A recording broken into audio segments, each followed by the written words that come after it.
Deep in the stunning Zagros Mountains of Western Asia, there once were dense oak forests filled with exotic animals.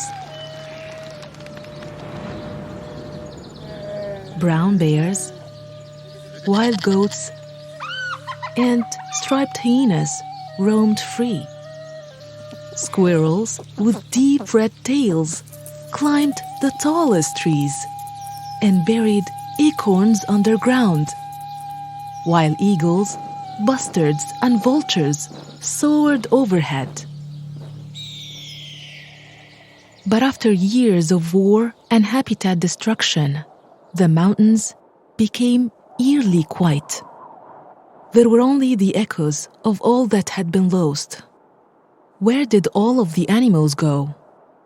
Many people believed they were gone forever, until one young woman decided she was going to do everything she could to find them. Her name was Hana Raza.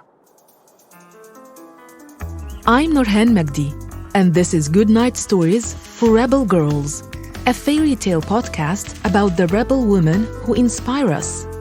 On this episode, Hana Raza, conservationist, animal ally, and activist for peace.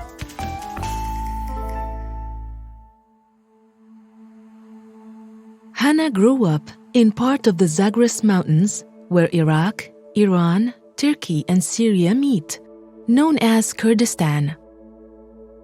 Her parents were freedom fighters. They were fighting to keep the part of the Zagros Mountains where they lived independent from other countries. Hana faced war and conflict her whole life. In 1987, when she was just a few months old, soldiers blasted her neighborhood with chemical weapons. Hana and her family were badly hurt, but they were able to flee into the mountains where they recovered. From that day on, Hana grew up loving and appreciating this incredible landscape. As she got older, Hana learned about what life was like before wars destroyed her land. Animals of every size had grazed on shrubs and evergreen leaves along the steep rocks. Hana was especially curious about the region's most majestic animal, the Persian leopard. She heard it was a large, elegant animal, golden brown and black, with speckles all over, and a long muscular tail. The Persian leopard was very important to the land because as the top of the food chain, it kept the ecosystem running smoothly. But after 4 decades of war in Iraq, no one had seen any Persian leopards around Hana's home for many years. Hana couldn't stand the thought that Persian leopards might be gone forever. In many ways, Persian leopards were like her people, searching for a place in the mountains where they could live peacefully. She dreamed of creating a sacred space in the mountains where all animals could exist in harmony.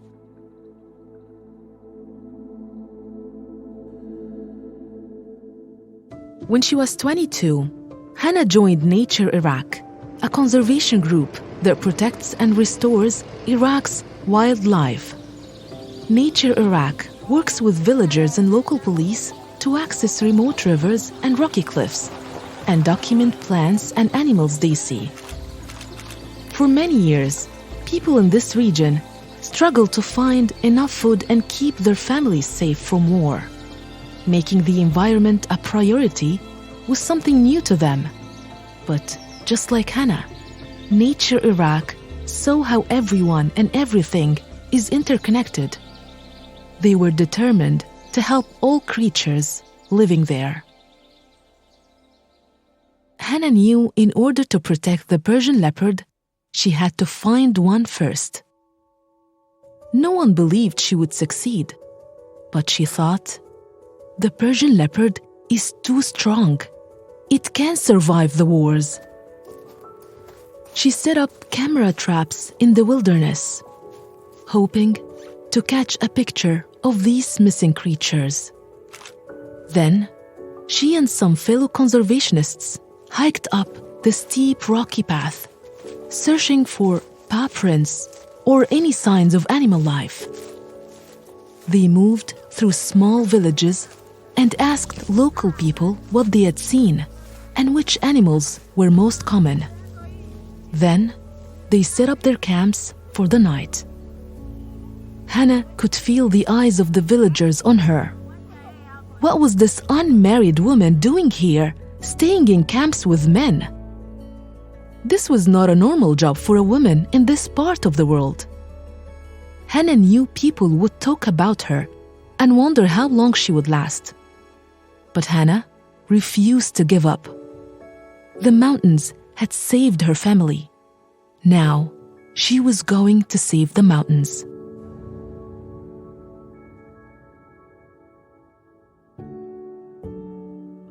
About 2 years into her work with Nature Iraq, Hana spoke to a forest police officer who said he knew of a trail where large mammals roamed. "Let's go," thought Hana. But of course, they couldn't stay there because these animals avoided humans. So, with the officer's help, Hana set up automatic cameras and hid them in the brush and rocks on the mountain. The cameras would take pictures anytime an animal walked by. Hana left them there for 2 months, hoping they could get footage of a leopard. Then the big day came. Hana was so excited when it was time to retrieve the cameras and look through all the images they had captured. There were jackals, foxes, wolves, wildcats, wild boars, Indian crested porcupines, but no leopards. Her team scrolled through image after image, scanning for even the faintest spots or slip of a tail. Until Hana was in a taxi on her way home from work when her phone rang. "There is a leopard in the camera!" her colleague yelled. They had done it. They had proven to the world that the Persian leopard still lived in the Kurdistan mountains, and it had a chance of making a comeback. It was more than just those leopards who were alive, though. It was the hope that life could return, that nature could be a source of peace, and that all animals could thrive once again.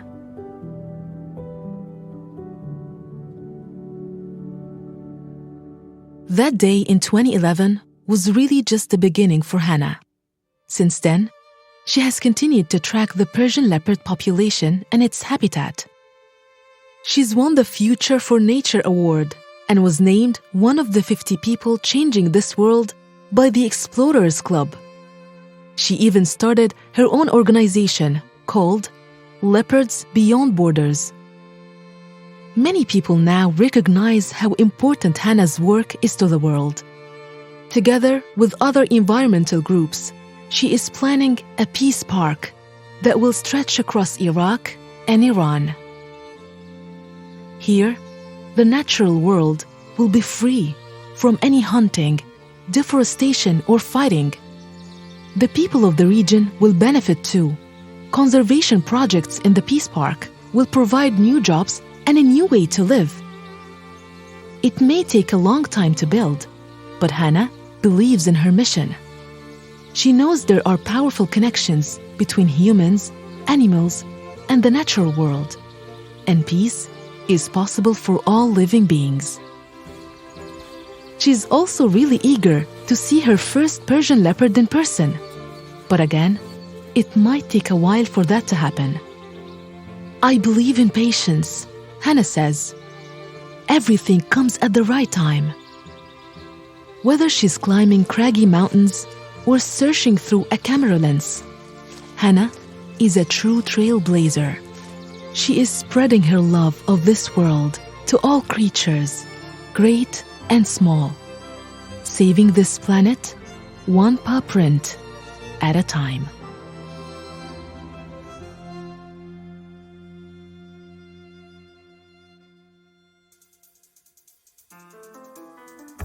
This podcast is a production of Rebel Girls. It's based on the book series Good Night Stories for Rebel Girls. This episode was narrated by me, Nourhan Magdi. It was produced and directed by Joy Smith, with sound design and mixing by Reel Audiobooks. It was written by Gina Gotsill and edited by Abby Sher. Fact-checking by Joe Rhatigan. Joy Smith is the executive producer. Original theme music was composed and performed by Elettra Bargiacchi. A special thanks to the whole Rebel Girls team who make this podcast possible. Until next time, stay rebel!